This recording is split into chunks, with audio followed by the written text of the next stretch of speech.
एक प्रसिद्ध राजा था जिसका नाम रामधन था। अपने नाम की ही तरह प्रजा सेवा ही उनका धर्म था। उनकी प्रजा भी उन्हें राजा राम की तरह ही पूछती थी। राजा रामधन सभी की निष्काम भाव से सहायता करते थे, फिर चाहे वो उनके राज्य की प्रजा हो या अन्य किसी राज्य की। उनकी ख्याति सर्वत्र थी। उनके दानी स्वभाव और व्यवहार के गुणगान उनके शत्रु राजा तक करते थे। उन राजाओं में एक राजा था भीम सिंह, जिसे राजा रामधन की इस ख्याति से ईर्ष्या थी। उस ईर्ष्या के कारण उसने राजा रामधन को हराने की एक रणनीति बनाई और कुछ समय बाद रामधन के राज्य पर हमला कर दिया। भीम सिंह ने छल से युद्ध जीत लिया और रामधन को जंगल में जाना पड़ा। इतना होने पर भी रामधन की लोकप्रियता में कोई कमी नहीं थी। हर जगह उन्हीं की बातें चलती थीं, जिससे भीम सिंह को चैन न था।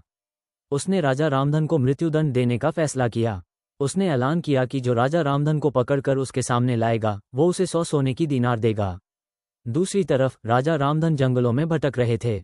तब उन्हें एक राहगीर मिला और उसने कहा, भाई, तुम इसी जगह के लगते हो, क्या मुझे राजा रामधन के राज्य की तरफ का रास्ता बता सकते हो?